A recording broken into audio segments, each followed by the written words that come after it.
Len, I have to tell you this awesome story that just happened to me this morning. Okay. So I'm sitting there and I'm onboarding a new client and we're having a conversation. It's about Google Ads and setting up an account for him. Um, and he had a goal to increase his customers by 50 customers for this year, which seems like a very reasonable goal. Well, my first question was, how many customers do you have? And he says 25. So I'm like, you want a 200% increase in customers in 1 year. There's so much Wait, that goes along with that. he has 25 customers a year and he wants 50 more. Yeah, he wants to add Okay. 50 customers, but there's no framework behind that. There's no way he's going to support them or communicate with them or do anything that's going to get him those 50 customers. What he might get is 50 people that are interested in his services. Without the back end stuff to help him along, he has 10 reviews. He doesn't do any email marketing. There's so many things that he can do that can help him facilitate and grow that customer base. In fact, his 25 customers could increase him with 50 more customers just by him reaching out to his current clients. I thought that was super cool and exactly what we are doing now. So awesome. Yeah. Well, for everyone else that's listening, it's not just you and me. Welcome to the Treasure Trove Toronto podcast. Title to be confirmed, but let's roll with that, eh? This is our first episode, and I'm pretty excited about this. Here's what you can expect. In this episode, we're just going to tell you a little bit about what Treasure Trove Toronto actually is, why we started it, how it's rolling out, more specifically, like our treasure hunts and how they are benefiting local Toronto businesses, and other ways that Treasure Trove Toronto can help those businesses compete against the Amazons and the Walmarts and the large chains. So that's what we're talking about today. Awesome. Let's get into it. Introduction. Amazing introduction. And then we're back. Yeah. Hi, my name is Leslie. I'm a co-founder here at Treasure Trove Toronto. And I'm Len Marshall, co-founder of Treasure Trove Toronto as well. Absolutely. And the reason why we started this company is because we saw local businesses are struggling. And the most important thing that they need is a simple, systematic way to get customers, keep them coming back, and reward them for being loyal. The reason why we're doing this now is because, well, we sat down and thought this was a great thing for us to do. And the way we make it work is by using digital marketing strategy. Me and Len have a lot of experience in that, and using a core brand and service that ties it all together and connects the customer, shopper to the business. We are excited to support local and really be focused on local businesses. And we found a practical and easy way to really make that happen in terms of one system. The larger picture is to bring communities together. We go neighborhood by neighborhood, business by business. And we think that it's really important because local businesses are losing to these big conglomerate companies, the Metas, the Amazons, and things like that, where a lot of things are moving away and people aren't shopping local anymore. They're just using the big picture. And it's not always cheaper to shop at the big brand name. It's not always more effective to go big box. Your local community, it matters. And they have the same types of offers and specials and deals, and you can have a great time shopping locally as well. So we want to make sure we connect that and make that work. How's that? Yeah, that's great. Right? Let me tell you about the first phase of Treasure Trove Toronto. This starts out as an event. In actual fact, you mentioned that we go neighborhood by neighborhood, and how we do that is with local neighborhood treasure hunt adventures. And what we do is we turn a walkable retail neighborhood into a relay style treasure hunt. Consumers from across the city and locally come, and we send them from location to location throughout the neighborhood using text messages. So it's really easy for anybody to play.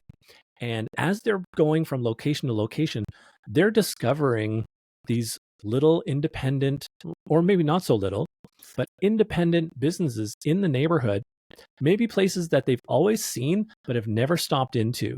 Now we're giving them a reason to go in.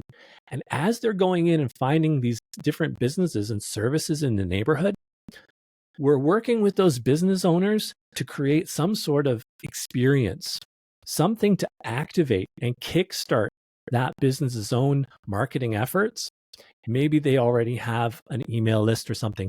This is a way to amplify what they're doing, or maybe just starting something. Yeah. Well, I was going to say the awesome part of that is we gamify it. So that incentivizing people to come and join. So we do cash prizes. We do prizes for just registering, also prizes for tagging on social media and really engaging with the community. And turning that into long-term relationships is our end game goal. So Yeah. The incentives for people to come out for this are really high. Not only is it a fun way to spend an hour or two, but there's a lot of prizes to win. So it's fun for the consumers, it's fun for the business owners, and it's fun for us seeing all of these amazing connections that are happening in real time. And on top of that, we also provide an online profile for each of these businesses, which is used during the hunt to send people for directions or for information about the business. But it becomes a long-term digital asset for those businesses. So we have a long-term game as well. And maybe Leslie, you could talk about the whole Treasure Trove Trifecta plan. how it all works together. Absolutely. So the business treasure hunt, we consider scalable foot traffic. So bringing people into the store. And that really focuses on getting them in the store, discovering it, and also changing the narrative from, hey, you've checked it out and you've left, you've checked it out, here's an experience, and here's incentive to keep on coming back, which is unbelievable.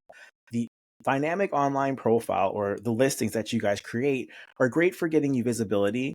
They help you with online presence, but also they give you an opportunity to connect, share special offers with your current clients or new ones, and give them reasons to enjoy, or get engaged with your business.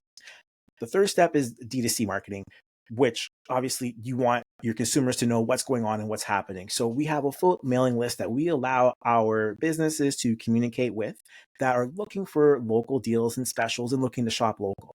So we include that with some marketing strategies of our own that we use to help you grab customers, keep them engaged, and keep them coming back.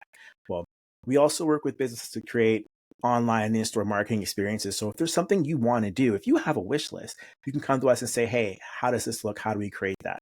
We can build that for you. And that's probably what I'm most proud of, is that we can actually make wish lists actually happen with local businesses. And I don't want to say it's not hard to do, but if you don't specialize in it, your job's taking care of your customers. You can look at marketers and say, hey, what if I thought of this? Can you make it happen? The answer 90% of the time is a resounding yes. So it's pretty cool. Yeah. Any key points?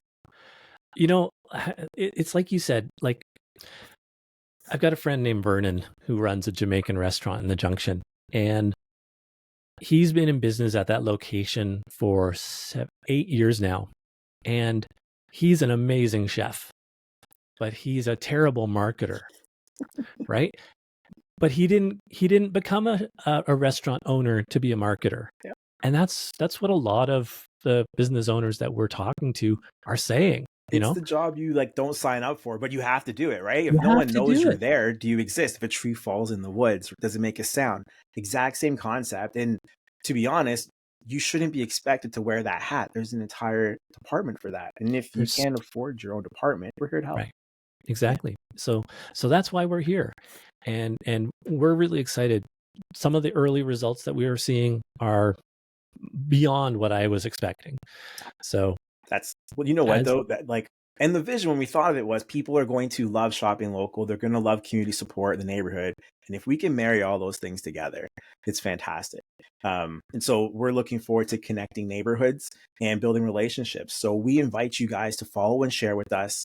Comment or suggest you want future episodes, any tips or tricks or anything you guys want to hear. Also, send us questions on our social channels, email or text us. But most importantly, check out the website, treasuretrove.toronto.com. Yeah, perfect. In our next episode, I was recently in China, and one of the things that they're doing so amazingly there is the use of QR codes.